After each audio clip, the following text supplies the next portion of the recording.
I was at a Shabbaton in Connecticut.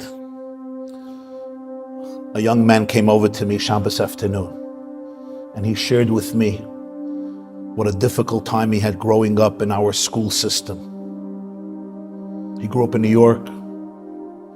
He told me by the time I was 14 years old, I was expelled from 8 yeshivas. Nobody can deal with him. He was lebedik and wild and mischievous, and literally expelled from school after school. And his father was even more harsh than the principals.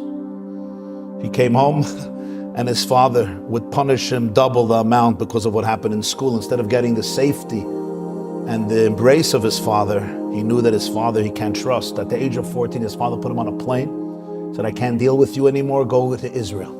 So he's a 14-year-old in Israel alone.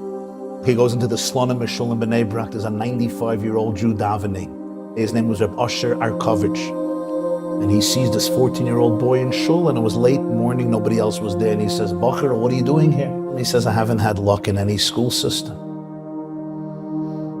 I was expelled from one and another and a third and a fourth, 8 systems. And my father sent me off to Israel. I'm forlorn. Says Reb Asher, the partisan, 95 years old, looks at me and says, you know, we say every day in Ashrei,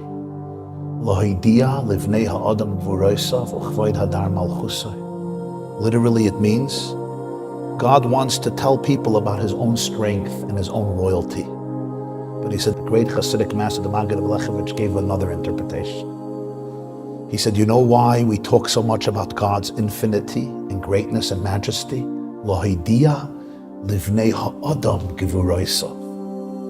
Because God wants that every one of us should notify, should tell, livnei ha'adam, to every person you meet, gvuroisav.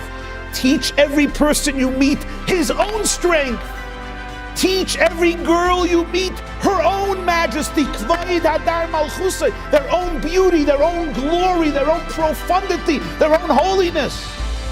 We talk about God's greatness not because he needs our compliments, because if God is great, it means he didn't make a mistake when he created you.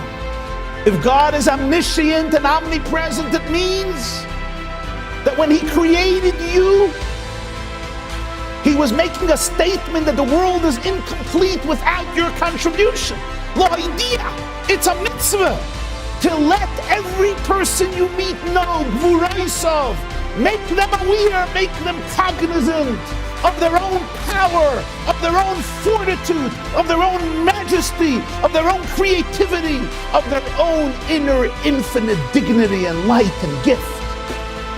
And this old man looks at this young bachero and he says, whatever happens, you never forget your gevura. Never forget your strength. He tells me, Rabbi Jacobson, I got into another yeshiva. 6 months later, I was expelled. I got into a 10th school. A half a year later, the principal said, you're not for us. I'm 15 years old. 10 yeshivas expelled me. And I have nobody to turn to. I don't have a father to call. I was so lost in the world. I decided I can't live any longer. The pain was just too deep. The loneliness, the solitariness was just too profound. And he says, one morning, I went to Yerushalayim. It's a tall building. I went to the roof. It was 11 o'clock in the morning. I'm pacing at the edge of the roof, about to jump and take myself out of my agony. And suddenly I have a flashback of that conversation I had 1 year ago. Whatever happens, never forget about your strength. And I tell myself, you know, before I jump, I first have to become aware of my strengths. And then I'll make a decision. I walk back. I go down. I get my life together. He says, here I am today, married, with 3 beautiful children, extraordinary wife.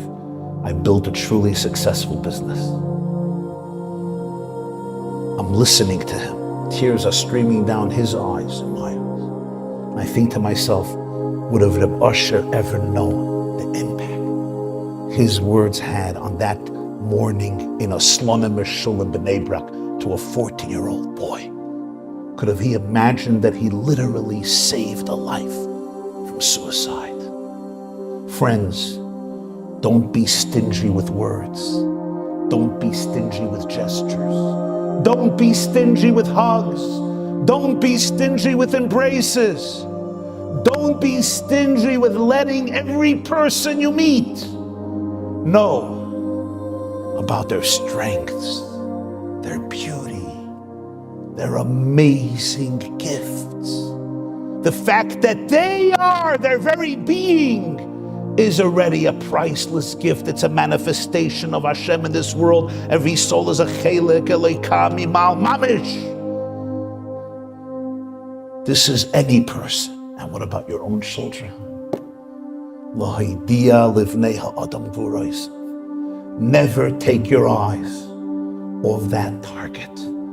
Because when I believe in these kids, I allow them to believe in themselves.